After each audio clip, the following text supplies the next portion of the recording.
वर्णानाम् अर्थसङ्घानाम् रसानाम् छन्दसामपि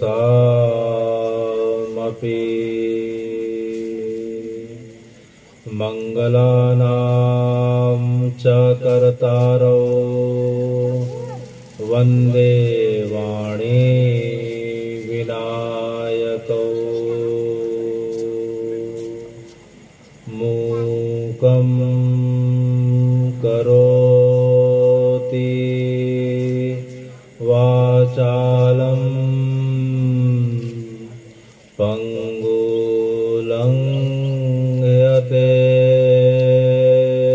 गिरिं यत् कृपातमहं वन्दे परमानन्दमाधवम्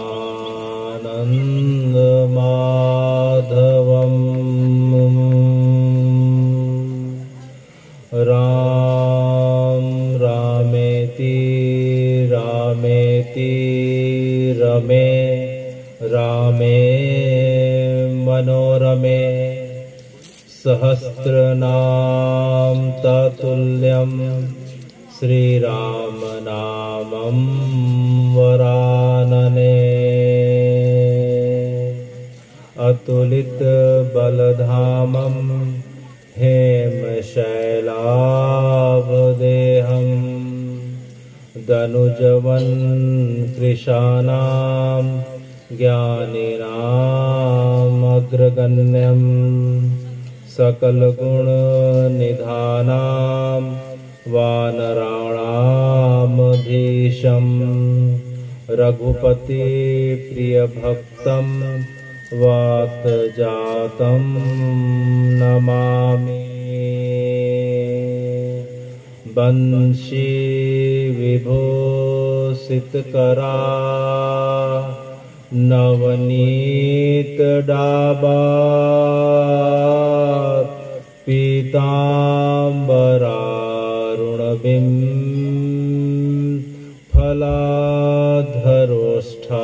फलाधरोष्ठात् पूर्णेन्दु सुंदर मुखारविंद नेत्रात्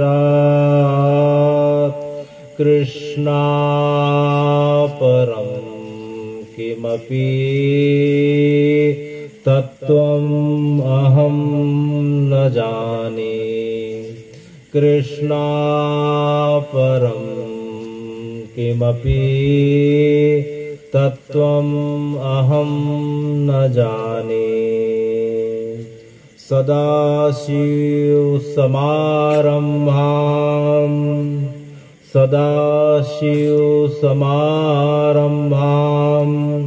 आदिशङ्करमध्यमात् अस्मदाचार्यपर्यन्तां वन्दे गुरुपरम्परां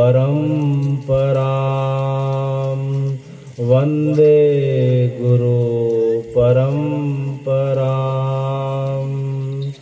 भगवान् पिता रात्रि भगवान् पिता रात्रि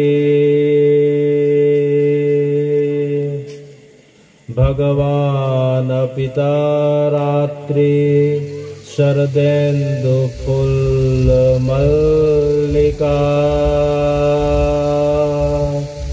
वीक्षरन्तुं मनश्चक्रे वीक्षरन्तुं मनश्चक्रे योगमायामुपाश्रिता योगमायामुपाश्रिता भगवान् पिता रात्रि।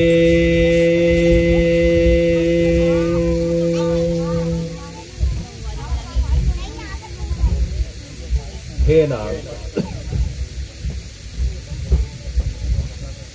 आज हम श्री चित्रोत्पदा गंगा के पावन तट पर स्थित पवित्र ग्राम लोहरसिंह में आज हम सब इस शुक्ल पक्ष की जो तिथि पड़ रही है हनुमान जयंती के एक दिन पूर्व, जिस ग्राम में श्री शिव पंचायतन का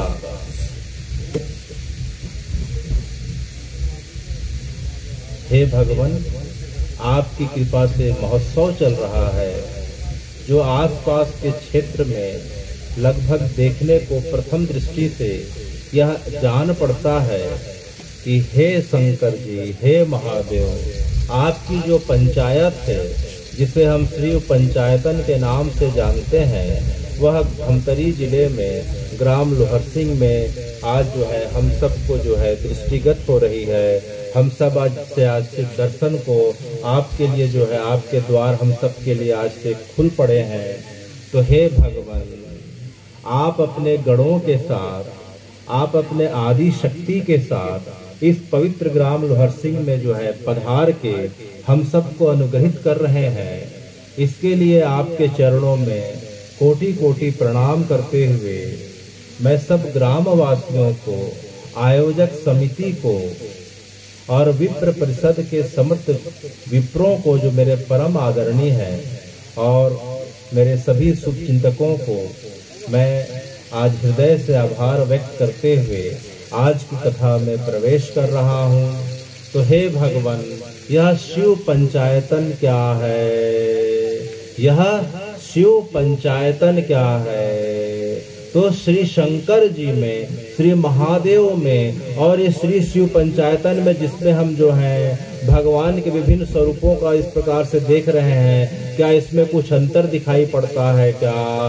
तो भगवान ने कहा नहीं नहीं, मुझ में और श्री शिव पंचायतन में कोई अंतर नहीं है। जिस प्रकार से अगर जो है हथेली को बंद कर दी जाए तो वह मुट्ठी बन जाता है, और खोल दिया जाए तो सामने में 5 उंगली दिखाई देती है, बीच में हथेली दिखाई पड़ता है और नीचे कलाई दिखाई पड़ती है, और उसे बंद कर दिया जाए तो वह मुट्ठी हो जाती है। तो उसी प्रकार से हे भगवान, आपके जो है साक्षात शंभु शिव शंकर के स्वरूप में और श्री शिव पंचायतन के स्वरूप में कोई अंतर नहीं है। आपने ही जगत के कल्याण के लिए, आपने ही जगत के कल्याण के लिए इन 5 रूपों में अपनी शक्ति का विस्तार कर लिया है। तो हे भगवान, आपने अपनी शक्ति का विस्तार क्यों किया और कैसे किया? तो जब यह सृष्टि जब बनी नहीं थी, जब पूरा जगत जो है पूरा शून्य महाकाश के रूप में था, जो सब कुछ जो है पूरा का पूरा शून्य में समाया हुआ था, न पृथ्वी जल वायु अग्नि कुछ नहीं थी, न उसमें रहने वाले मनुष्य पशु पक्षी प्राणी स्वेदज अंडज पित्तज जो है जलचर नभचर थपचर, जब किसी प्रकार के प्राणियों का जब कोई अस्तित्व नहीं था, तो हे भगवान केवल आपकी ही सत्ता समाई हुई थी। तो आपके मन में विचार आया, क्योंकि हे भगवान आप तो बड़े जो है लीला कौतुकी हैं। अनंत काल तक यह जो है जगत जब शून्य अंधकार में था, तब एक बार आपने इच्छा करी और आपने अपने आप को 5 भागों में विभक्त कर लिया। वे 5 भाग कौन कौन से हुए, जिन्हें हम पंच महाभूत के नाम से जानते हैं। हे भगवान, हे महादेव, आपने अपने आप को 5 भागों में विभक्त कर लिया। आकाश हो गया, वायु हो गई, अग्नि हो गई, जल और पृथ्वी हो गए, जिन्हें हम पंच महाभूत कहते हैं। तो सर्वप्रथम श्री शिव शंकर की शक्ति का 5 भाग में विभक्त हो गया। उसके पश्चात हे भगवान आपके मन में और कौतुकी की लीला कौतुक करने की इच्छा हुई। फिर आपने क्या किया कि जो है इस सृष्टि को सबसे पहले आपने बनाया पंच महाभूत के नाम पे, जिसमें आकाश हो गए, पृथ्वी जल वायु अग्नि हो गई। इसके पश्चात आपने इसमें प्राणियों की रचना कर डाली। उन प्राणियों में मनुष्य हो गए, पशु पक्षी हो गए, जलचर थलचर नभचर हो गए। इस प्रकार से अनेकों अनेक प्राणियों की आपने रचना करी। तो आपने क्या किया कि मनुष्यों के रूप में जो है 5 तत्वों से निर्मित जो है आपने मनुष्य का निर्माण किया। हम जब मनुष्य योनि में जो आते हैं, हमारा शरीर भी जो है इन 5 तत्वों से बना है। गोस्वामी जी जो है किष्किंधा कांड जो है 4थे अध्याय के 11वें के जो है 12वें श्लोक में कहते हैं, क्षिति जन पाव गगल शरीरा। आप सबको पता है गोस्वामी जी के बारे में कि जो है किष्किंधा कांड में राम जी जो है बाली वध के पश्चात तारा को क्या बता रहे हैं कि जो है हमारा शरीर भी जो है पृथ्वी जल वायु अग्नि आकाश से निर्मित है। हमारे शरीर में जल की मात्रा, जल तत्व की मात्रा 2/3 अर्थात 66% के आसपास है। वायु अर्थात जो है हम सांस लेते हैं वह वायु है। हमें भूख लगती है जिसे हम जठर अग्नि कहते हैं। शरीर को दाह क्रिया के पश्चात जो तत्व वायु में चला जाता है वह आकाश तत्व हो जाता है। तो इस प्रकार से हमारा शरीर भी जो है 5 तत्वों से बना, जिसे हम पंचभूत कहते हैं। यह जो है सृष्टि पंच महाभूत से बनी। तो हे भगवान आपने विचार किया कि आपके द्वारा निर्मित जो मनुष्य जो 5 तत्वों से जिसका शरीर बना है, उसका जो है प्रकृति के साथ किस प्रकार से समन्वय संतुलन बना रहे, जिससे उसका शारीरिक और मानसिक स्वास्थ्य जो है अच्छा रहे। तो आपने एक व्यवस्था कर दी।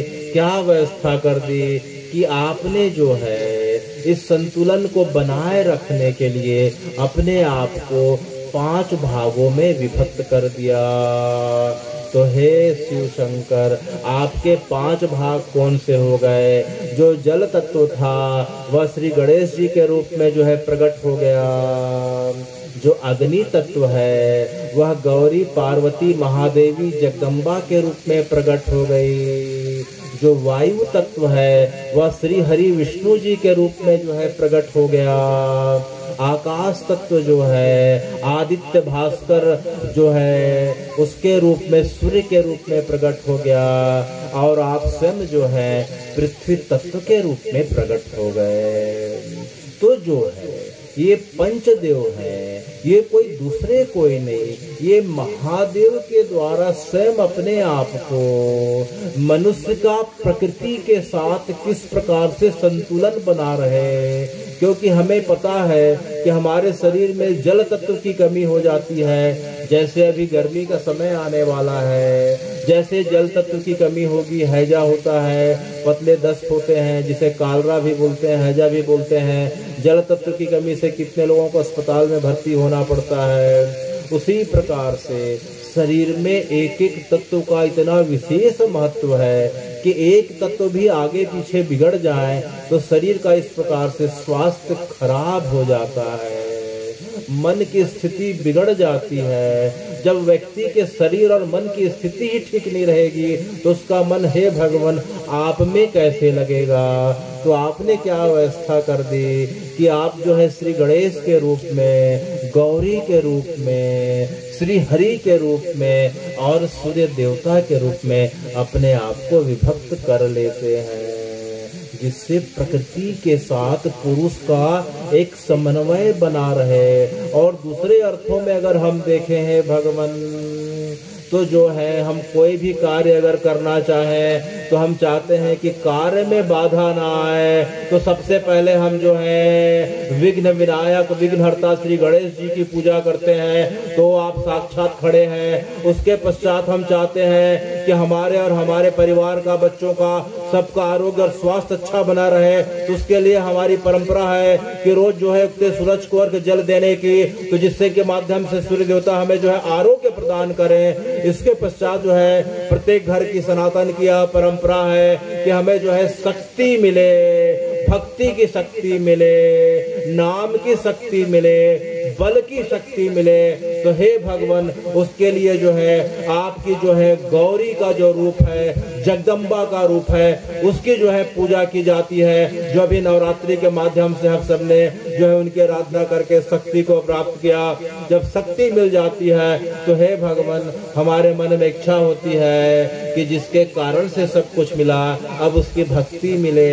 तो हे भगवान, अब श्री हरि के रूप में आप अपने आप को प्रकट कर लेते हैं, तो श्री हरि की कृपा से हमें भक्ति मिलने लग जाती है। जब व्यक्ति सब कुछ पा गया, नाम पा गया, पैसा पा गया, यश सम्मान पा गया, सब कुछ पा गया, बल पा गया, बुद्धि पा गया, विवेक पा गया, सब कुछ हो गया, तब उसके मन में आता है कि अरे तो मैंने सब कुछ पा गया, लेकिन एक दिन तो मुझे मिट्टी में मिल जाना है, मेरे शरीर को राख हो जाना है। तो इसके पहले जो है मेरा शरीर राख हो जाए, तो शरीर को देने वाले का पता कैसा चले। तो उस शरीर को देने वाले के बारे में व्यक्ति बार बार सोचने लगता है, तो उसके अंदर धीरे धीरे वैराग्य आने लगता है।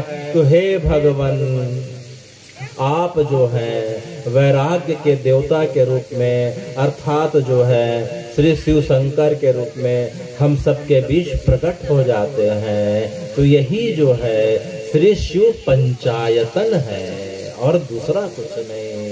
श्री शिव शंकर जो है, जो महादेव हैं, इन पंच रूपों के माध्यम से हमें क्या करते हैं, प्रकृति और पुरुष के बीच समन्वय स्थापित करते हुए उस परम तत्व से मिलने का रास्ता प्रशस्त कर देते हैं, पहला। और दूसरा, किन पंच देवों के माध्यम से हमारा शरीर और मन स्वस्थ रहे, और आखिरी में जो है हम जो है उस परमात्मा को, उस शिव शंकर की कृपा प्राप्त कर सकें, आप उसकी व्यवस्था कर देते हैं। बस इसी को ही हम श्री शिव पंचायतन कहते हैं, क्योंकि इसके बगैर जो है हमारी परंपरा पूरी नहीं होती। तो यह श्री शिव पंचायतन की जो है पूजन की विधि आज के लिए अनंत काल से चले आ रही है। सनातन की परंपरा में प्रत्येक घर में जो है श्री शिव पंचायतन की पूजा का विशेष महत्व दिया जाता था। काल क्रम के हिसाब से धीरे धीरे चीजें बदलते गई, लेकिन हमारी परंपरा में जो है मूल पूजा, मूल आराधना तो जो है पंच देव की ही करी गई है। तो हे भगवान, तो हमें जो है शिव शंकर की आराधना करते करते अगर शिव पंचायतन के बीच अगर जाना हुआ तो हमें कैसी कामना करनी चाहिए। तो हमें यह सोचना चाहिए कि शंकर जी मध्य में हैं और चारों ओर उनके परिकर हैं, चारों ओर उनके भक्त हैं। तो उन शंकर जी के जो चारों ओर भक्त हैं, गणेश जी हो गए, गौरी हो गई, सूर्य देवता हो गए और श्री हरि हो गए, उन्हें हमें श्री महादेव का परिकर समझ के उनके चरणों में विशेष भक्ति मिले, या उन चारों से प्रार्थना करनी चाहिए कि हे गणेश जी, हे सूर्य देवता, हे जगदम्बा, हे श्री हरि, आप हमारे ऊपर इतनी कृपा करें कि आपकी कृपा से हमारा मन जो है महादेव की भक्ति में दिनों दिन बढ़ता जाए, लगता जाए। इसका उदाहरण और कहीं मिलता है क्या? अगर हम श्री रामचरितमानस देखें तो श्री तुलसीदास जी के इष्ट तो राम सीता है, राम जानकी है, लेकिन उन्होंने जो है रामचरितमानस का प्रारंभ किससे किया है? वर्णानाम अर्थ संघानाम रसानाम छंदसामपि मंगलानाम च कर्तारौ वंदे वाणी विनायकौ। भले ही तुलसीदास जी के जो है, गोस्वामी जी के इष्ट जो है राम जानकी है, लेकिन उन्होंने सबसे पहले जो वंदना करी है वह किनकी करी है? वाणी की देवी, वाग देवी श्री सरस्वती की और विघ्नहर्ता श्री गणेश जी की। और गोस्वामी जी का जो अंतिम जो रचना है वह विनय पत्रिका है। विनय पत्रिका में गोस्वामी जी क्या कहते हैं? इस प्रारंभ किससे करते हैं? गाइए गणपति जगवंदन, गाइए गणपति जगवंदन, शंकर सुवन भवानी के नंदन। कि सबसे पहले उन्होंने विनय पत्रिका में भी जो है गणपति की, शंकर जी की जो है पार्वती जी की आराधना करी, और आखिरी में जो है, आखिरी में उन्होंने क्या कहा कि मांगत तुलसीदास कर जोरे, बसहु सिया राम मानस मोरे।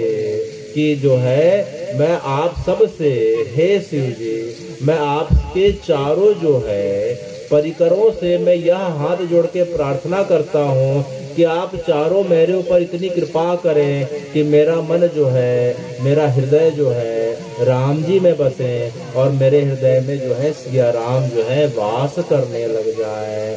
तो यह श्री शिव पंचायतन है। यह परंपरा अनंत अनंत काल से चले आ रही है। और जब राम जी जो है जानकी जी की खोज में करते करते जब रामेश्वरम पहुंच जाते हैं, तो रामेश्वरम में भी जो है राम जी जो है समुद्र पार करने के पूर्व पंचदेवों की पूजा करी। राम जी ने पंचदेवों की पूजा करी।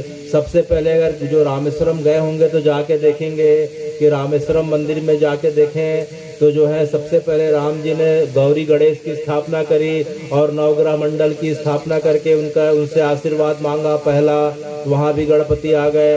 उसके बाद राम जी ने खुद जो है रामेश्वरम शिवलिंग की स्थापना करी। दूसरा, इसके पश्चात उस समय कुंवार नवरात्रि का समय था, कुंवार नवरात्रि, तो राम जी खुद उसमें जो है दुर्गा सप्तशती और चंडी पाठ करते हैं। तीसरा, और जो है राम जी आदित्य हृदय स्रोत के माध्यम से सूर्य देवता की आराधना करते हैं, और खुद तो राम जी श्री हरि हैं। तो इस प्रकार से राम जी ने भी यह परंपरा का निर्वहन किया, और भगवान आपकी कृपा से अब ग्राम लोहरसिंह में भी यह परंपरा आ गई है। इसलिए आप सबको बड़ा साधुवाद साधुवाद। तो हे भगवान, तो यह जो शिव तत्व क्या है, जिसके कारण से जो है शिव जी हम सबके बीच इन 5 रूपों में आ जाते हैं और पूरे जगत में है। तो यह शिव तत्व जो है, यह पूरा जगत ही जो है शिवमय है। यह जगत जो है जिसका नाम ही सत्यम शिवम सुंदरम कहा जाता है, यह जगत जो है केवल और केवल जो है शिवमय है, उसके अलावा कुछ नहीं है। हे भगवान, यह आकाश नीला और आप इस पूरे ब्रह्मांड में समाये हुए हैं। इसलिए अगर आपका जो हम स्वरूप देखते हैं, इसलिए आपका स्वरूप को जो है नीले रंग में दर्शाया गया, क्योंकि आकाश या ब्रह्मांड जो अनंत है वह नीले रंग में दिखाई पड़ता है। उसी प्रकार से हे महादेव, आपका विस्तार भी अनंत है। ना आपका ना कोई आदि है ना कोई अंत है, आप तो सिर्फ अनंत है, अजन्मे है। इसलिए आपके स्वरूप को जो है नीले स्वरूप में दिखाया गया है। आपके हाथ में, दाहिने हाथ में त्रिशूल दिखाई पड़ रहा है। त्रिशूल का मतलब यह हुआ कि आप जो है तीनों गुणों के जो है स्वामी हैं, और तीनों गुणों को धारण करते हुए भी उससे परे हैं। सतोगुण, रजोगुण, तमोगुण। व्याख्या जो है लंबी हो जाएगी, इसलिए हम संक्षेप में चल रहे हैं। आप जो है तीनों काल के स्वामी होते हुए भी आप जो है महाकाल हैं, इसलिए आपके हाथ में त्रिशूल है, आपके हाथ में डमरू दिखाई पड़ रही है। क्योंकि जब सृष्टि में जब शून्य था तो जो है आपने सर्वप्रथम डमरू के माध्यम से नाद का उत्पन्न आपने प्रारंभ किया। नाद किसके माध्यम से? हे भगवान, शब्द आए, शब्द से फिर व्याकरण आए, उसके पश्चात जो है सुर आए, फिर ताल आए। तो इस सृष्टि में जो जगत का आधार जो है, जिसे वाग विद्या कहते हैं, उसका आधार डमरू है। और डमरू जो है दिन और रात का भी द्योतक है कि हे भगवान, चाहे दिन हो चाहे रात हो, आप जो है सभी की अवस्था में समभाव में रहते हैं। आपकी वृत्ति कभी नहीं बदलती।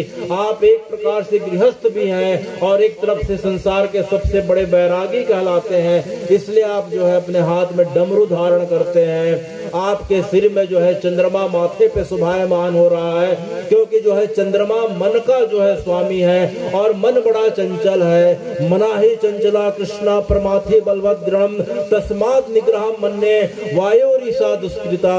कि जो है अर्जुन भगवान को कहते हैं कि हे भगवान, मन को चंचल करना बड़ा कठिन है, मन को वश में करना, उसे जो है मैं इस प्रकार से मानता हूँ जिस प्रकार से वायु को वश में करना, इस प्रकार से मन चंचल है। अगर मन सध जाए तो सब सध जाता है।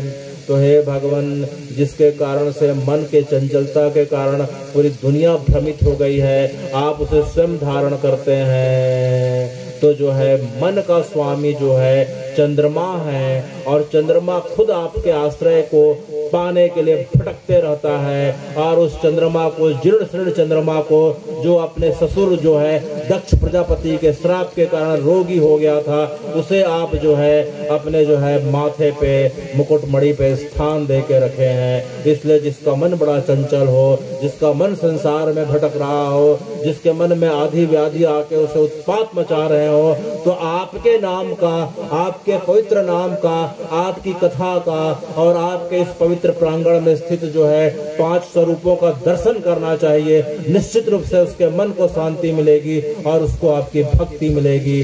तो आप जो है अपने माथे पे जो चंद्रमा धारण करे हैं, वह जो है चंद्रमा जो मन का स्वामी है, और उस चंद्रमा जो मन का स्वामी है आप उसे हंसते खेलते हैं अपने जो है माथे पे धारण करके रखे हैं। आपके जो है जटा से गंगा निकल रही है। यह संसार जो है, हमारा जन्म जो है, जन्म लेने का मतलब यह नहीं हुआ कि सिर्फ खाया पिया जाए और जो है गृहस्थ धर्म निभाते हुए केवल परिवार और वंश की वृद्धि की जाए। हमारे जन्म लेने का मतलब यह होता है कि यह सब करते करते जो है हमें मूल ज्ञान प्राप्त करने का प्रयास करना चाहिए कि मैं कौन हूँ, कहाँ से आया हूँ, मेरे मूल माता पिता कौन है, शरीर छूटने के बाद मेरा कहाँ जाना होगा। तो हे भगवान, जब यह ज्ञान प्राप्त करने की इच्छा होती है तो वह ज्ञान जो है आपकी जटा रूपी गंगा से निकलती है। हम अनंत काल से अपनी जिज्ञासाओं को जिस सनातन की परंपरा के माध्यम से शांत करते आ रहे हैं, वह ज्ञान रूपी गंगा हे भगवान आपकी जो है जटा से निकल रही है। ज्ञान गंगा, आप हमेशा अपने शरीर में भस्म धारण करके, चिता की राख को धारण करके रखते हैं, क्योंकि आपके लिए जीवन और मृत्यु में कोई भेद नहीं है। आप हम सबको यह बताना चाहते हैं, यह शरीर तो मिट्टी का है, कब यह शरीर चला जाएगा, कब यह शरीर मिट्टी में मिल जाएगा, कब यह शरीर राख में बदल जाएगा, या यह शरीर अगर जंगल में अनजान जो है इस प्रकार से मारा गया तो इस शरीर में कीड़े पड़ जाएंगे, जानवरों का भोजन बन जाएगा, किसी को नहीं पता। तो इसके पहले शरीर मिट्टी हो जाए, राख हो जाए, तो आप चीता की राख के माध्यम से और मिट्टी लपेटने के माध्यम से हमें बार बार यह संदेश देना चाहते हैं कि शरीर रहते रहते शरीर देने वाले का पता मिल जाए। तो हे भगवान, तो आपका जो पता है वह मिलता कहाँ है? हे महादेव, आपका जो पता है वह मिलता कहाँ है?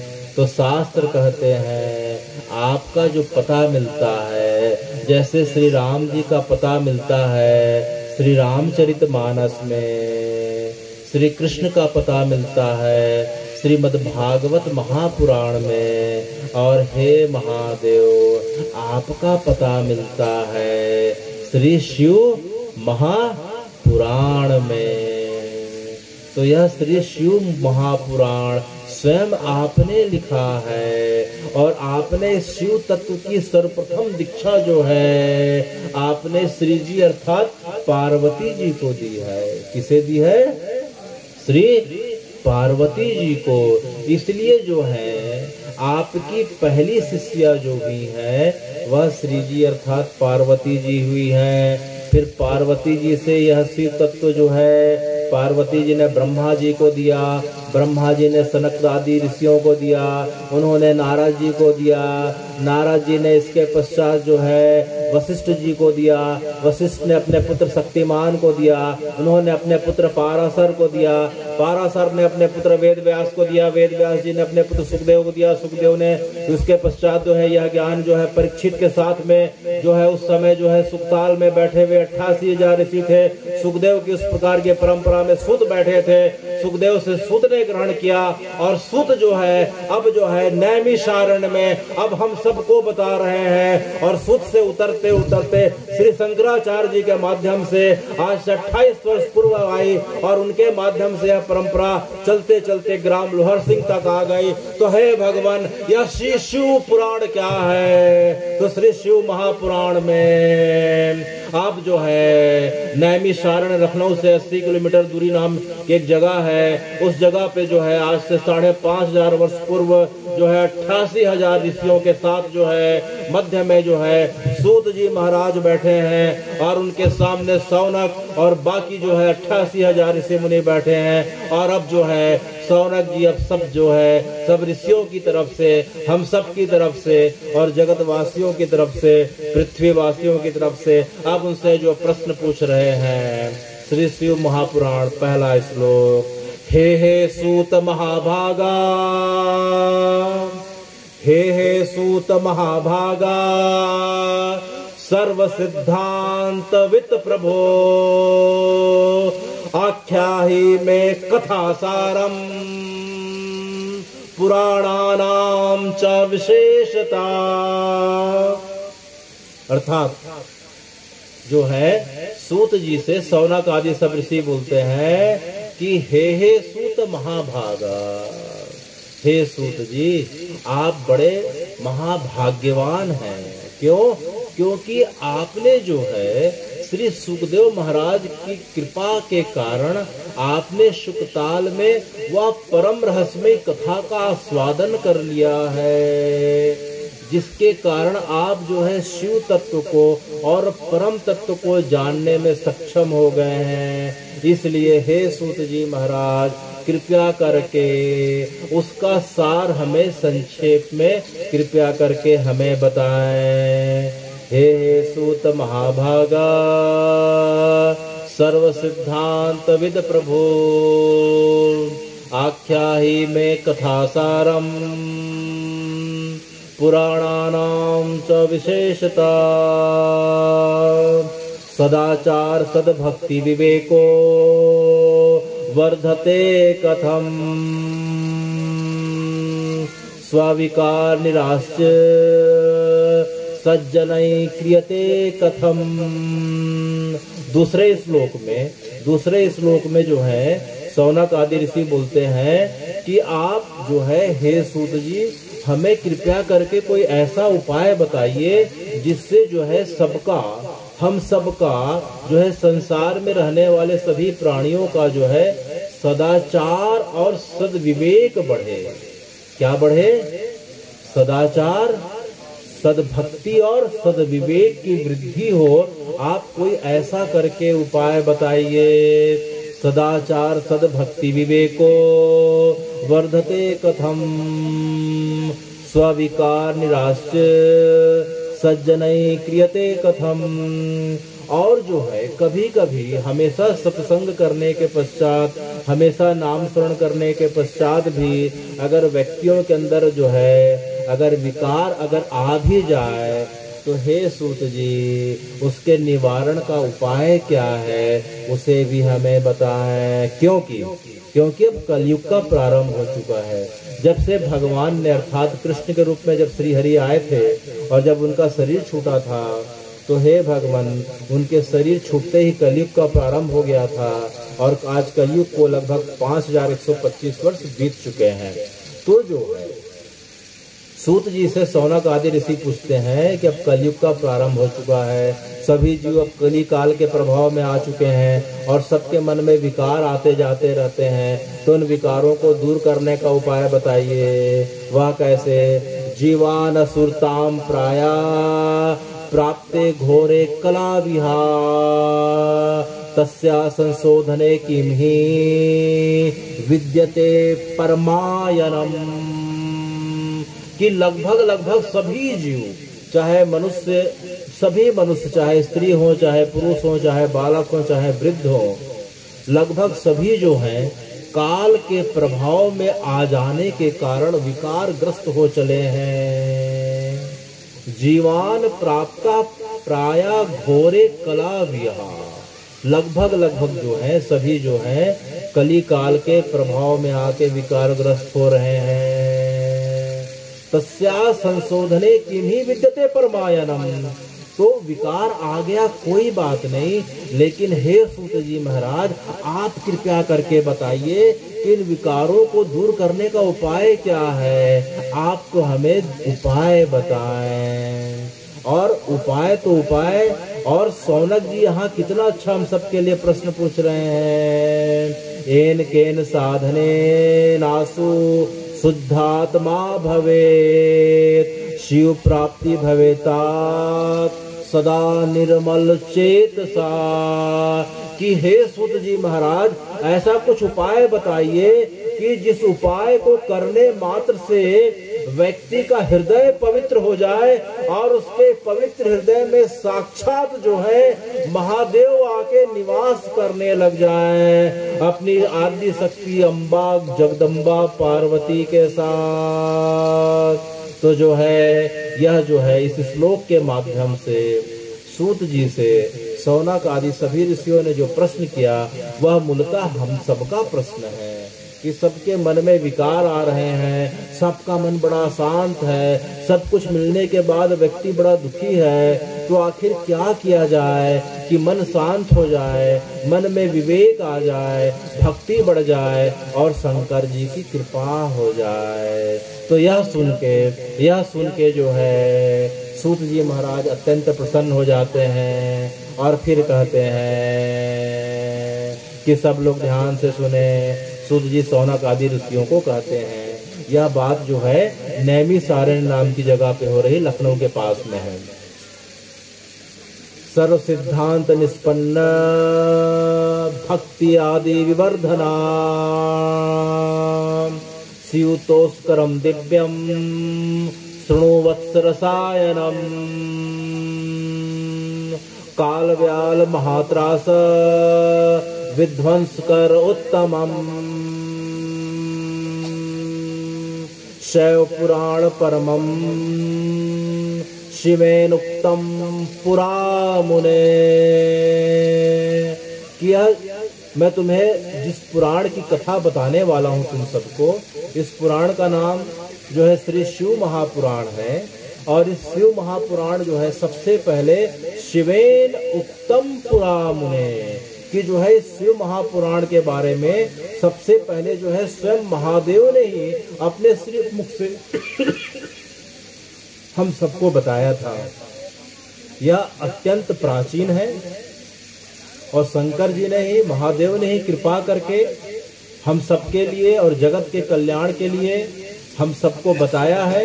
इसलिए जो है इस पुराण रूपी रसायन को सब लोग बड़े ध्यान और सावधानी से सुनो।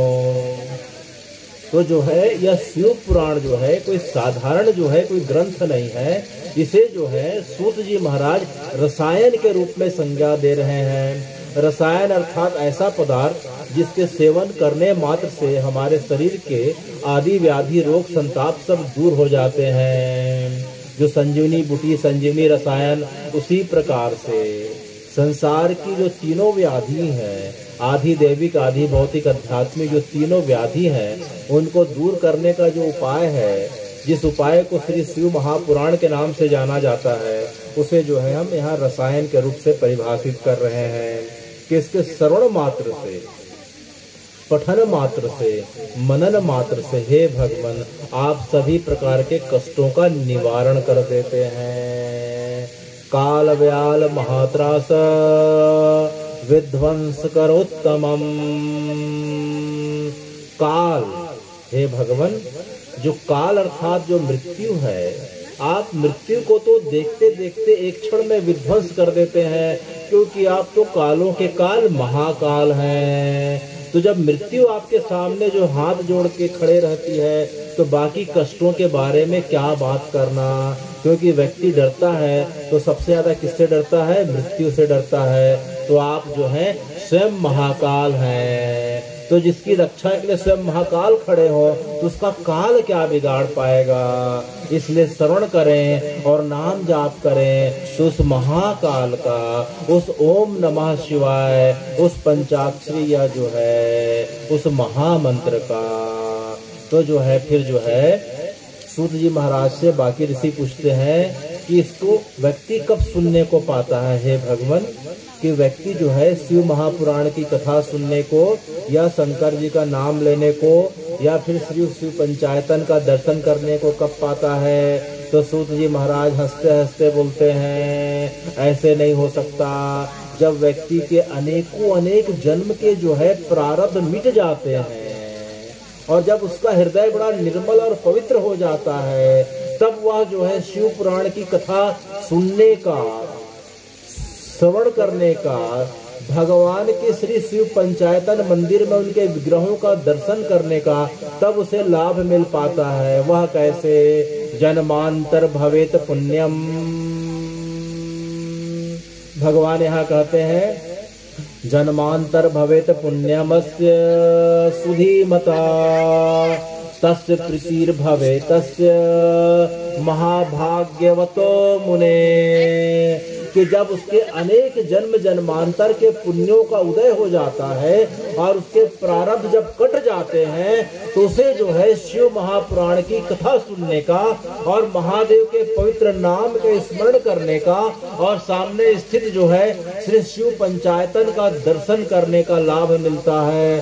तो आप सब ग्रामवासी अत्यंत भाग्यशाली हैं कि आपके सामने जो है भगवान श्री शिव पंचायतन के रूप में विराजमान हो गए हैं। हम सबके लगता है कि अनेकों अनेक जन्मों के पुण्यों का उदय हो चुका है, जैसा कि जो है सूत जी महाराज हम सबको बता रहे हैं। एतद्धि पुराणस्य परम शास्त्र उत्तमम शिवरूपम छितो गेयम मनुष्याणाम विशेषता। यहाँ सूत जी हम सबको सावधान करते हुए कहते हैं कि सभी शास्त्रों में यह शिव महापुराण नाम का शास्त्र जो है सबसे श्रेष्ठ शास्त्र बताया गया और इसे हमें जो है किताब के रूप में, पुस्तक के रूप में ना मान के किस रूप में मानना चाहिए? शिव रूपम छितो गेयम, किसे साक्षात जो है शंकर जी के रूप में, महादेव के रूप में हमें देखना चाहिए। उसी प्रकार से आदर स्मरण करना चाहिए कि मानो जो है महादेव आप साक्षात जो है इस शिव महापुराण के रूप में हम सबके घर आ गए हैं। तो यह कोई साधारण पुस्तक, साधारण ग्रंथ नहीं, यह तो साक्षात शिव रूप है। तो उसकी महिमा बताते बताते सूत जी महाराज बताते हैं कि सौनक जी पूछते हैं कि महाराज कली काल का समय है, शिव पुराण की कथा तो बड़ी लंबी चौड़ी है, इसे हम कैसे सुने? इसके श्लोक तो बड़े कठिन है, कैसे इस श्लोक को पढ़ें? तो जो है सूत जी महाराज कहते हैं मुहूर्त वा तदर्थ क्षणचा वा ये श्रीमंती शिव पुराणम तेसाम दुर्गति ना भवेत्। कि जो है शिव पुराण में 24,000 श्लोक हैं। कितने श्लोक हैं? 24,000 श्लोक हैं। तो यहाँ सूत जी महाराज हम सबके लिए इतना सरल कर चुके हैं कि बोलते हैं कि मुहूर्त वा तदर्थ क्षण चावा, कि जो व्यक्ति जो है कि शिव पुराण का पाठ करे ना करे पूरा श्लोक कोई बात नहीं, अगर कोई मात्र 1 सेकेंड के जो है 100वें हिस्से में भी भगवान के नाम को या एकाध शिव पुराण के श्लोक का स्मरण कर ले या श्रवण कर ले तो भी से उसकी दुर्गति नहीं होती, उसकी सिर्फ सदगति होती है। ये श्रृण्वन्ति शिव पुराण तेषाम दुर्गति ना भवे, तो उसकी दुर्गति नहीं होगी, वह काल के गाल में नहीं जाएगा, वह तो सिर्फ जो है महाकाल के लोक शिवलोक में जाएगा। मुहूर्त वात दर्थ वात दर क्षण चावा, मुहूर्त तो बहुत दूर की बात है। एक जो है क्षण के भी 100वें हिस्से में अगर कोई भगवान के नाम को या शिव पुराण के श्लोक का स्मरण कर ले, सुन ले या सोच ले, तो वह जो है साक्षात शिवलोक का अधिकारी हो जाता है। तो इस कली काल में हमें किसका सेवन करना चाहिए?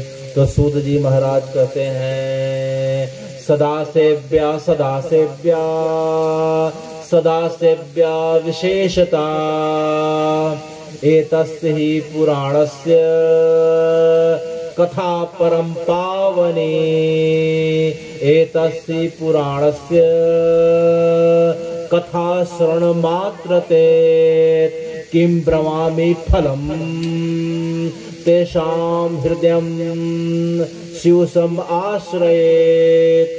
हमेशा सेवन करो, हमेशा सेवन करो, हमेशा सेवन करो। तो किसका सेवन करना चाहिए, किसका पठन करना चाहिए, किसका श्रवण करना चाहिए, किसका मनन करना चाहिए? तो जो है सूत जी महाराज कहते हैं, चलिए बोलिए ओम नमः शिवाय।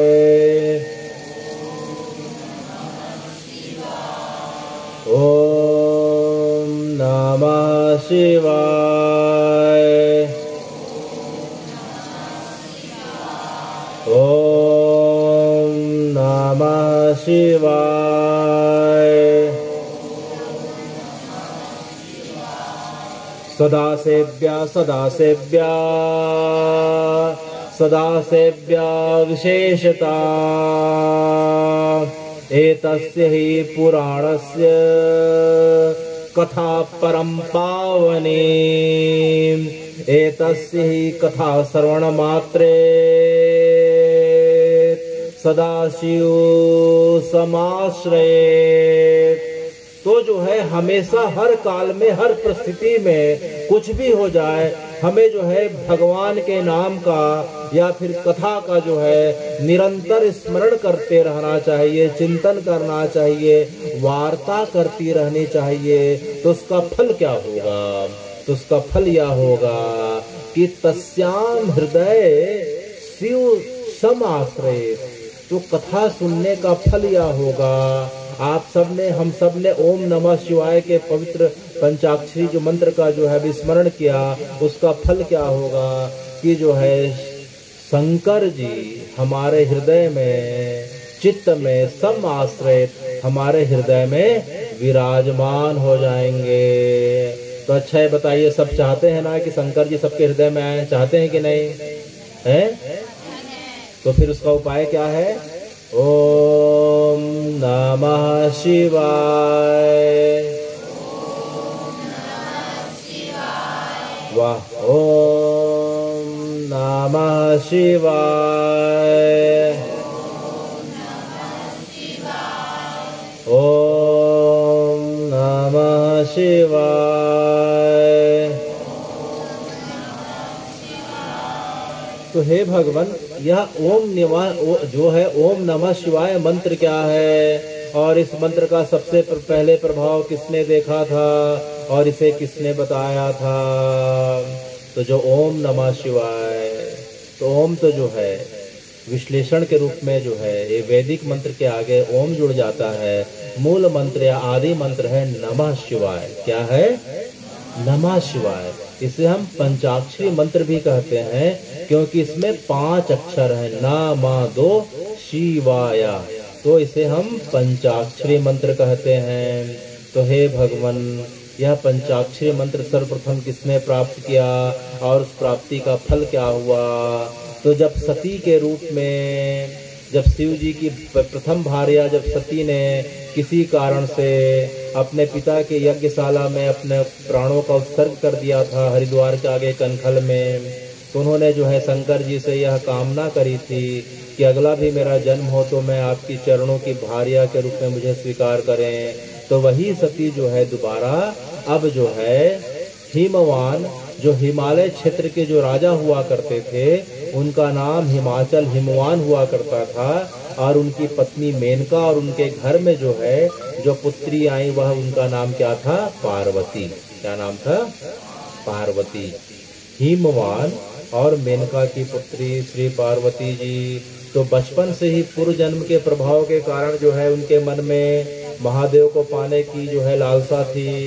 इसी कारण से उनके मन में बार बार वैराग्य उठने लगा और एक बार जो है नारद जी उनके पास आते हैं।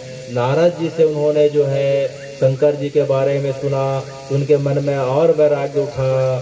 तब फिर उन्होंने नारद जी से उन्होंने इस प्रकार से पूछा। अब पार्वती जी जो मात्र 6 वर्ष की हैं, कितने वर्ष की हैं? 6 वर्ष की हैं।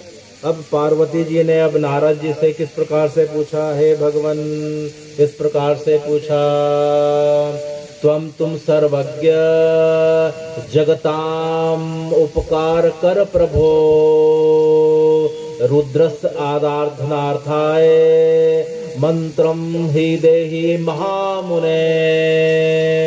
हे नारद जी, तुम ही सर्वज्ञ, आप सर्वज्ञ हैं। आप तीनों जो है तीनों कालों की बातों को जानने वाले हैं, वर्तमान भूत भविष्य। और आपका जीवन का उद्देश्य जगताम उपकार कर प्रभु, आपका उद्देश्य केवल जो है लोगों के कल्याण के लिए आपका जीवन है। चाहे सुर हो, चाहे असुर हो, चाहे दैत्य हो, चाहे देव हो, चाहे दानव हो, आप केवल करते हैं तो लोगों का कल्याण करते हैं। तो हे नारद जी, मुझ पे भी कृपा करिए। कैसी कृपा? हे पार्वती, कैसी कृपा? तो पार्वती जी ने कहा, रुद्रस्य आराधनार्थाय मंत्रम ही देहि महामुने। ये रुद्र अर्थात जो है मैं शंकर जी को प्रसन्न कर सकूं, इस प्रकार का मुझे कोई मंत्र का दान करिए। तो नारद जी ने देखा कि 6 वर्ष की बालिका इस प्रकार की जो है बातें कर रही है। तो पार्वती जी ने देखा कि नारद जी हम मेरी बात को ध्यान नहीं दे रहे हैं। तब नारद जी के सामने पुनः हाथ जोड़ के आई और जो घुटने के बल बैठ के बोलती हैं, ना को अपि क्रिया सिद्ध्यति सर्वेषां सद्गुरु बिना, मया श्रुत्वा पुरा सत्यम श्रुति ऐसा सनातनी। कि हे नारद जी, मैंने ऐसा सुना है, मैंने अपनी परंपरा में अपने माता पिता के माध्यम से, ग्रंथों के माध्यम से और सत्संग में सद्गुरुओं के माध्यम से मैंने ऐसा सुना है कि जब तक किसी व्यक्ति को, जब तक गुरु कृपा ना हो और गुरु जी उसे जो है भगवान के किसी विशिष्ट मंत्र का दान ना करें, तब तक जो है उसकी कोई भी की गई क्रिया चेष्टा जब तक उपवास सिद्ध नहीं होता। इसलिए हे नारद जी, मुझ पे कृपा करिए और मुझे जो है महादेव को प्रसन्न करने का कोई मंत्र दीजिए। तब नारद जी ने पार्वती जी के इस भाव को देखा, फिर अत्यंत प्रसन्न हो गए। पार्वती जी ने यहाँ क्या कहा, ना को अपि क्रिया सिद्धति सर्वेषाम सद्गुरु बिना, कि जो है बिना गुरु के कोई भी क्रिया सिद्ध नहीं होती, कोई भी मंत्र जाप सिद्ध नहीं होता। मंत्र तो वही राम नाम का है, मंत्र तो वही ओम नमो भगवते वासुदेवाय का है, मंत्र तो वही जो है ओम नमः शिवाय का रहता है। लेकिन परंपरा से प्राप्त जब तक गुरु उस मंत्र को हमें जो है दान नहीं करते हैं, तब तक वह मंत्र सिद्ध नहीं हो सकता। यह बात हमें पार्वती जी के माध्यम से जो है सीखने का प्रयास करना चाहिए। तो हे भगवान, तो गुरु किसे बनाना चाहिए? गुरु किसे बनाना चाहिए? पार्वती जी के माध्यम से हमें क्या पता चल रही है कि परंपरा से प्राप्त जो है उस मंत्र को धारण करने वाला जो है कोई गुरु हो। जिस प्रकार से शंकर जी ने अपने मंत्र का, जिसे ओम नमः शिवाय कहते हैं, सबसे पहले श्री जी अर्थात पार्वती जी को दिया, पार्वती जी ने ब्रह्मा जी को दिया, ब्रह्मा जी ने सनकादि आदि ऋषियों को दिया, उन्होंने नारद जी को दिया, नारद जी ने फिर पाराशर को दिया, वशिष्ठ को दिया, वशिष्ठ ने अपने पुत्र शक्तिमान को, फिर पाराशर को, फिर उन्होंने वेद व्यास को, फिर उन्होंने सुखदेव को, फिर सुत आदि सौनक आदि से होते होते श्री शंकराचार्य जी के माध्यम से, योग्य गुरुओं के माध्यम से हमारे पास आ पहुंची है। तो जो है मंत्र, जो है मंत्र दान या गुरु दीक्षा, या नामदान हमें ऐसे व्यक्ति, ऐसे गुरु से ग्रहण करना चाहिए जिसका जो है आखिरी में जिसकी पूर्ति कहाँ हो रही हो, राम जी के, कृष्ण के, भगवती महादेव में जो है उस मंत्र की पूर्ति हो रही हो, अर्थात वह मंत्र वहां से उतर के आया हो। कोई मनमुखी गुरु आ गए और अपने हिसाब से कुछ भी बताने आ गए तो इनसे सावधान रहना चाहिए। यह परंपरा से प्राप्त चीजें हैं जो हमें पार्वती जी बता रही हैं। तो पार्वती जी के वचनों को सुन के जो है अब नारद जी ने कहा, शृणु देवी श्रुत्वा तु वचना तस्या पार्वत्या मुनियोत्तमा, श्रुत्वा तु वचना तस्या पार्वत्या मुनियोत्तमा, शंभु मंत्रम पंचाक्षरम विधि पूर्वम उपादिशा। पार्वती के इस प्रकार से सारगर्भित और भक्ति और श्रद्धा से युक्त वचनों को सुन के नारद जी ने पार्वती जी को पंचाक्षरी के रूप में शंभु मंत्र, शिव मंत्र का इस प्रकार से उनके कान में उपदेश कर दिया। और उसके बाद जो है नारद जी ने कहा, शृणु देवी मंत्रो अस्य प्रभाव उत्तमम, अश्य श्रवण मात्रेत शंभु प्रसीदति। हे पार्वती, हे देवी, आप जो है इस मंत्र के प्रभाव के बारे में आप सुन लो। यह मंत्र अत्यंत प्रभावशाली है और इस मंत्र को जिसे ओम नमः शिवाय कहा जाता है, इसके श्रवण मात्र से, अस्य श्रवण मात्रेत्र शंभु प्रसीदति, इसके सुनने मात्र से शंकर जी अत्यंत प्रसन्न हो जाते हैं। मंत्रो अयम मंत्राणाम अधिराजा कामदा, भक्ति त्रिक संपूर्णा शिवस्य महाप्रिया। कि हे पार्वती, हे भगवती, हे जगदम्बा, यह कोई मंत्र साधारण मंत्र नहीं है, यह मंत्रणाम अधिराजा, यह सभी मंत्रों का राजा है, यह मंत्रों का राजा है। मंत्रणाम अधिराजा और कामदा, सभी प्रकार के कामनाओं को पूर्ण करने वाला है। और जो है सभी प्रकार से भक्ति मुक्ति प्रदाता शंकरस्य महाप्रिया। और यह भक्ति भी प्रदान करता है, मुक्ति भी प्रदान करता है, संसार के सब सुख ऐश्वर्य को प्रदान करते हुए अंत में जो है महादेव की भक्ति और मुक्ति प्रदान करने वाला यह मंत्र तो है ही। और साथ में जो इसे जाप करता है, जो इसका नाम लेता है, सह वही शंकर से महाप्रिया, वह शंकर जी का महाप्रिय हो जाता है। प्रिय नहीं, महाप्रिय हो जाता है। तो हम सबको शंकर जी का महाप्रिय बनना है कि नहीं? तो चलो भाई, कौन सा मंत्र है? ओम नमः शिवाय। जोर से ओम नमः शिवाय, ओम नमः शिवाय। तो देखिए, हम सब जो है शंकर जी के महाप्रिय हो गए। प्रिय नहीं, क्या हो गए? महाप्रिय। ये बात अपने मन से नहीं बोली जा रही, श्री शिव पुराण में है और नारद जी ने पार्वती जी को बता रहे हैं। तो पार्वती जी इस पंचाक्षरी मंत्र को धारण करके हिमालय क्षेत्र में अलग अलग जगहों पे जो है उन्होंने महान तप किया। बद्रीनाथ जाएंगे तो बद्रीनाथ के पहले जो है एक पर्वत दिखती है जिसे हम गौरी पर्वत कहते हैं, उसकी चोटी पे बैठ के उन्होंने तप किया। और उसके पश्चात जो है कई वर्षों तक उन्होंने सूखे पत्ते को खा के तप किया, इसलिए उनका एक नाम अपर्णा भी पड़ गया। अत्यंत तप के कारण उनका शरीर जो है काले रंग का वर्ण हो गया, तो उनका एक नाम काली भी पड़ गया। हम केदारनाथ की यात्रा पे जाते हैं तो सबसे पहले नीचे में गौरी कुंड में स्नान करते हैं, तो यह वही जगह है, वहाँ गौरी कुंड और गौरी गुफा है, जहाँ पार्वती जी ने बैठ के महादेव की आराधना करी थी और नित्य स्नान किया करती थी। उसके पश्चात हम गंगोत्री के ऊपर अगर जाएं तो गौमुख के पास जाएं तो उस जगह पे जो है पार्वती जी ने उसी जगह पे तप किया था जिस जगह पे महादेव जो है 60,000 वर्षों की समाधि पे लीन हो गए थे।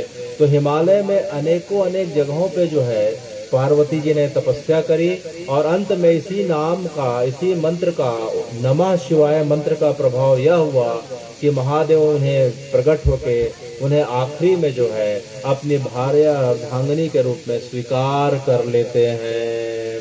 तो हे भगवान, यह मंत्र इस प्रकार का है और इसी मंत्र को जिसे हम तारक मंत्र कहते हैं, अगर बनारस काशी जाएं तो काशी में मणिकर्णिका घाट दिखाई दे रही है, वहाँ 24 घंटे जो है शवों का दाह संस्कार होता है।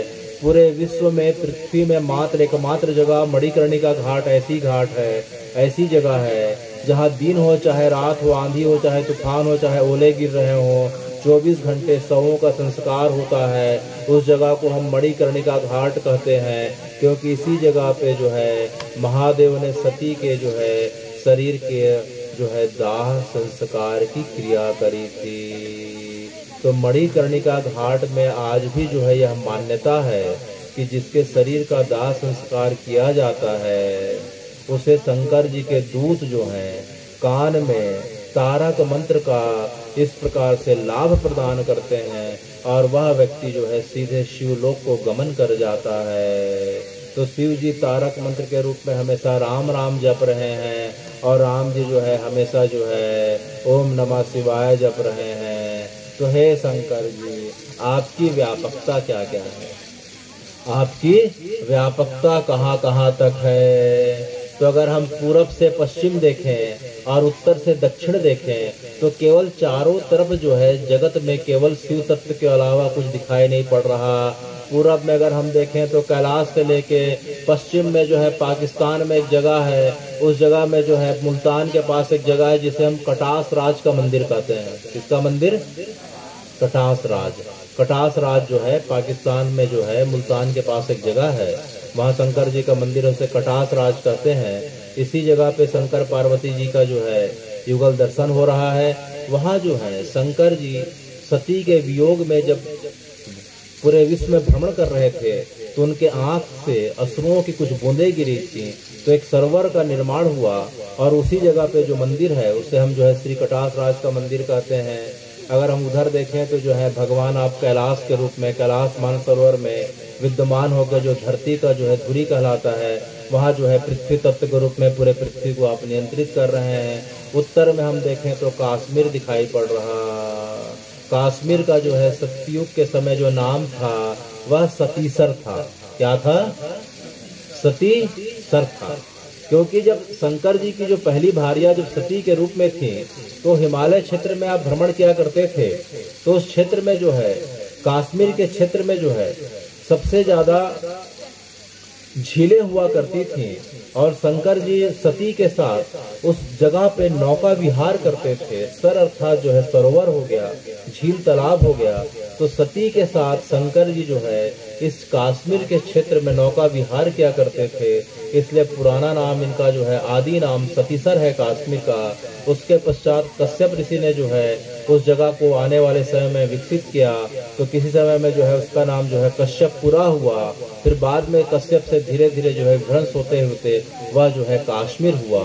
तो कश्मीर में अगर हम देखें तो वह जगह सतीसर के नाम से भी दिखाई पड़ता है। फिर जो है हे भगवान, आप पार्वती जी के रूप में जब सती का दूसरा जन्म होता है तो पार्वती जी आपसे अमर कथा सुनना चाहती हैं, तो अमर कथा सुनाने के पहले आप जो है पार्वती जी से जो है सबसे पहले फिर क्या करते हैं, आप अपने गले में और शरीर में धारण करें, सब चीजों को छोड़ते जाते हैं। जिस जगह पे आपने अपने शरीर के जो है जटा को छोड़ा, बालों को छोड़ा, वह जगह वर्तमान में बालटाल कहलाती है। जिस जगह पे आपने जो है नंदी बैल को छोड़ा, वह जगह जो है बैलगाम से वर्तमान में पहलगाम हो गया।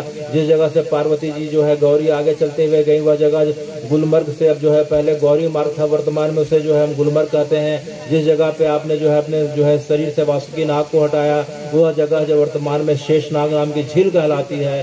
तो यह जगह जो अमरनाथ गुफा जो है पूरा का पूरा शिवमय है, पूरा कश्मीर शिवमय कहलाता है। और तो और जो है, और हम अगर आगे देखें तो कश्मीर के पास जो है एक जगह है गुफा दिखाई पड़ रही है, उसे हम शिव खोड़ी गुफा कहते हैं। यह शिव खोड़ी गुफा वह गुफा है जब बाणासुर को जब आपने जो आशीर्वाद दे दिया था कि जिसके सिर पे हाथ रखोगे वह भस्म हो जाएगा, तो बाणासुर आप ही के ऊपर प्रयोग करना चाह रहा था। तो आप जो है इस प्रकार से भागते भागते कश्मीर में इस क्षेत्र में आके आपने जो है अपने त्रिशूल से गुफा का निर्माण कराया और इस गुफा में अपनी लीला करते हुए छुप गए, तो वह जगह शिव खोड़ी गुफा कहलाती है। तो इस प्रकार से कश्मीर क्षेत्र से हम बढ़ते बढ़ते नीचे दक्षिण में आए, तो दक्षिण में रामेश्वरम तीर्थ के बारे में सब जानते हैं। और एक जगह दिखाई पड़ रही है जिसे हम कश्मीर से कन्याकुमारी कहते हैं। यह कन्या और कोई नहीं है, भगवान पार्वती जी का जन्म जो है राजा भरत की जो है 8 पुत्र और एक पुत्री हुआ करती थी। तो 8 पुत्रों को आपने पूरा जम्बूद्वीप का राज दिया, तो अपनी पुत्री को दक्षिण भारत का राज दिया। तो उनकी इच्छा थी कि जो है शंकर जी को जो है पति के रूप में धारण करें। तो आप जो है पार्वती के रूप में अर्थात जो है कुमारी कन्या के रूप में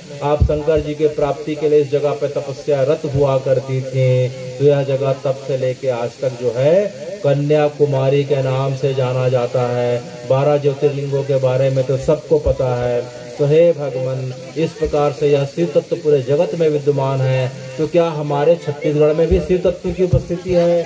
निश्चित रूप से उपस्थिति है। अगर हम श्री नारायण के पास अगर हम जाके देखें तो एक जगह पड़ती है, उसे हम लखेश्वर महादेव लक्ष्मणेश्वर महादेव कहते हैं। इस जगह पे जो है लक्ष्मण जी ने जो है अपने हाथों से महादेव के शिवलिंग को स्थापित किया था। उस शिवलिंग में 1 लाख छिद्र हैं, जिसमें 1 लाख चावल के दाने का रोज अभिषेक होता है। उसके पश्चात हम राजिम में आए तो त्रिवेणी संगम में जो है कुलेश्वर महादेव, जिसे श्री सीता जी ने अपने हाथ से स्थापित किया था। धर्मतराई धमतरी में आए तो श्री रुद्रेश्वर महादेव, धमतरी शहर के अंदर आए तो श्री बुढ़ेश्वर महादेव, और वर्तमान में जो है श्री कपिश्वर महादेव लोहर सिंह में। तो इस प्रकार से है भगवान पूरे छत्तीसगढ़ में इस प्रकार से जो है आपकी उपस्थिति बढ़ते बढ़ते जो है दंडकारन का आखिरी छोर जो बस्तर में कुटुमसर की गुफा के अंदर जाके देखें तो वहाँ हजारों की संख्या में जो है वहाँ शिवलिंग दिखाई पड़ते हैं। उसी जो है जगह पे जो है भगवान राम अपने दंडकारन के प्रवास के समय जो है कुटुमसर की गुफा से अंदर ही अंदर सुरंग के माध्यम से होते हुए भद्राचलम तक गोदावरी के तट पे चले गए थे। उसके पश्चात फिर वो नासिक पंचोटी गए थे। तो यह पूरा जगत के साथ जो है पूरा छत्तीसगढ़ जो है, और छत्तीसगढ़ में खास तौर से धमतरी, और धमतरी में खास तौर से लोहर सिंह भी अब पूरा का पूरा शिवमय हो चुका है। तो हे भगवान, आपकी कथा तो अनंत है, आपका नाम अनंत है, आपकी कितनी महिमा गाई जाए। आपकी महिमा में जो कथा का अंतिम परिणाम आने वाला है। धमतरी में जब रुद्रेश्वर महादेव हम दर्शन के लिए जाते हैं, जब राम जी अपने वनवास के समय आए थे राम जानकी और लखन जी के साथ, तो शहर में जो किले का हनुमान मंदिर है वहाँ दोपहर के करीब 11 बजे के आसपास पहुँचे थे। और वहाँ से जो है राम बाग से होते हुए राम जी जिस बाग से चल के गए थे, इसी कारण वह जगह वर्तमान में राम बाग कहलाती है। वहाँ से चलते चलते जो है भगवान दोपहर को करीब 1 से 1:30 बजे के बीच रुद्रेश्वर महादेव के पास पहुँचे थे। वह वट वृक्ष आज भी है, जिसमें 3 वृक्षों का समावेश है। वट है, पीपल है और आंवला का पेड़ है। वर्तमान में कनेर का पेड़ भी दिखाई पड़ता है। उसी पेड़ के नीचे भगवान ने जानकी जी और अपने अनुज लखन जी के साथ विश्राम किया था। और प्रातः होने के पश्चात जो है आपने श्री चित्रोत्पदा गंगा, वर्तमान में जो महानदी है उसे चित्रोत्पदा गंगा कहा जाता है, उनके जल से आपने जो है श्री रुद्रेश्वर महादेव का अभिषेक किया था। तो यह धमतरी कोई साधारण जगह नहीं है, यह साधारण स्थान नहीं है, यह शंकर जी की साक्षात उपस्थिति है, राम जानकी लक्ष्मण जी की साक्षात उपस्थिति है। उनकी चरणों की धूलि हमारे इस क्षेत्र पे पड़ी है। और उनके साथ जो है राम जी के इष्ट जो है महादेव हैं, और महादेव के इष्ट जो है श्री राम हैं। इसलिए उनके पवित्र संगम होने के कारण यह जगह अत्यंत पवित्र जान पड़ती है। और जो श्री रुद्रेश्वर महादेव में जो हम व्यक्ति के शांत होने के बाद जो संस्कार क्रिया करते हैं, उसे हम छोटा काशी के नाम से जानते हैं। काशी का इतना महत्व क्यों गाया जाता है कि काशी में अगर किसी का शरीर शांत होता है तो उसे भगवान तारक मंत्र दे के शिवलोक प्रदान करते हैं। उसका कारण 5 चीज है। किसी क्षेत्र को काशी की महिमा देने के पूर्व जो है 5 चीजों का शास्त्रों में निर्धारण किया जाता है कि पहला जो है उस जगह पे जो है स्वयंभू ज्योतिर्लिंग हो, जो रुद्रेश्वर महादेव के रूप में हो। सामने में गंगा जी का प्रवाह हो, श्री चित्रोत्पदा गंगा, श्री भागवत महापुराण में पढ़िए, महानदी का नाम श्री चित्रोत्पदा गंगा है। तीसरा कि उस जगह पे जो है अनादि काल से शवों का दाह संस्कार होता हो, आज भी होता देखा जाता है। चौथा जो है उस जगह का आसपास का क्षेत्र निर्जन हो, अर्थात वहाँ कुछ चीज न उगाई जाती हो, न कुछ होता हो, तो अगल बगल का क्षेत्र निर्जन है। और पांचवा जो है माघ का जो पुन्नी का समय आए तो माघी पुन्नी का मेला भरता हो। तो हे भगवान, हम सबका परम सौभाग्य है कि हम धर्म की तराई धमतरी क्षेत्र के निवासी हैं, साथ में रुद्रेश्वर महादेव, जिन्हें हम जो है जिस जगह को हम छोटा काशी या दूसरा काशी के नाम से जानते हैं, उस जगह का दर्शन का लाभ और उस जगह पे हमारा रहने का लाभ जो है, हे महादेव आपकी कृपा से हो रहा है। इसलिए जो है हम सबकी जो है हम सब पे महादेव की बड़ी अहौतिक कृपा है। तो हे महादेव, आपकी इतनी अहौतिक कृपा जिसके कारण हम सब आपका नाम सुन पा रहे हैं और श्री शिव पंचायतन का आने वाले समय में दर्शन कर पाएंगे। तो आपकी कथा जो है पूरी करने के पहले आपकी परंपरा जो है सबसे ज्यादा जिनके कारण जो है चल पड़ी है, उस जो है हम आदि शंकराचार्य जी को और उनके एक दो श्लोकों को जब तक हम जो है सुन न लें, जब तक हम दिमाग में बैठा न लें, तब तक जो है आपकी कथा पूरी नहीं होती। तो आदि शंकराचार्य जी ने चरपट मंजरिका स्रोत में आपके स्वरूप को गाया और हमें जो है बार बार यह सीख दिया। क्या सीख दी? अंगम गलितम पलितम मुंडम दशन विहीनम जातम तुंडम वृद्धो याति गुहित्वा दंडम तदपि न मुंचति आशा पिंडम भज गोविंदम गोविंदम भज मूढ़मते प्राप्ते सन्नीते हि मरणे नहीं रक्षति दुक्रोणी करणी भज गोविंदम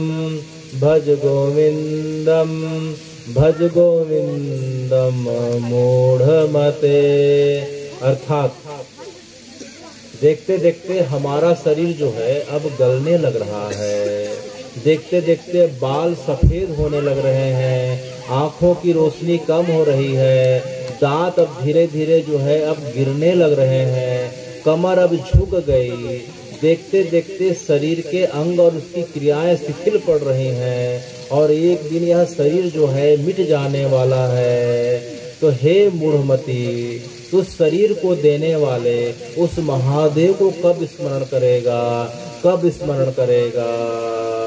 पुनरपि जननम पुनरपि मरणम पुनरपि जननी जठरे शयनम यह संसारे खलु दुस्तारे कृपया पारे पाहे मुरारे भज गोविंदम। अनंत काल से हम जो हैं अपने माँ के गर्भ में आ रहे हैं, फिर उसके बाद हमारे शरीर की 3 अवस्था हो रही है, बालपन, युवा, वृद्धावस्था और आखिरी में हम काल के गाल में समा जा रहे हैं। अनंत काल से यह क्रम चलते आ रहा है। तो हे गोविंद, हे महादेव, इस काल के गाल से हमारी रक्षा करिए, बार बार आने जाने के चक्र से हमें मुक्त करिए। अब तो कृपा करें, अब तो कृपा करें, अब तो कृपा करें। तो कैसी कृपा? सिर्फ आपके नाम की कृपा। किसकी कृपा? नाम की कृपा। आपके नाम के अलावा कुछ दूसरी कृपा का साधन हो ही नहीं सकता है। सिर्फ आपका नाम ही हम सबको तारने वाला है। इसलिए आखिरी में अब कथा जो है विश्राम ले रही है और जो है इस कथा का मूल सार यही है कि केवल जो है समय संसार का हम कार्य करते रहें और कार्य करने के साथ में हमें जब भी समय मिले इस लोहरसी पवित्र ग्राम में स्थित श्री शिव पंचायतन मंदिर में भगवान के सब विग्रहों का दर्शन करते रहें, भगवान के पवित्र ओम नमः शिवाय मंत्र का जो है स्मरण करते रहें और भगवान की कथा सुनते रहें और अपने जन्म को जो है इस प्रकार से सफल बनाते रहें। और अंत में हे भगवान, नाम संकीर्तनम यस्य सर्व पाप प्रणाशनम प्रणामी दुख शमनम नमामि हरिं परम नमामि हरिं परम। मेरे साथ गाएं, हरे राम हरे कृष्णा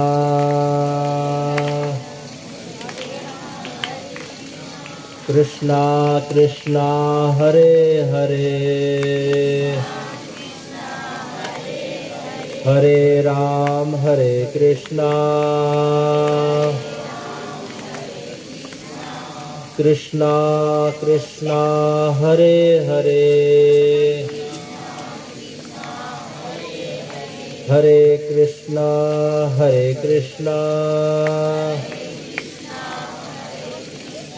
राम राम हरे हरे हरे कृष्णा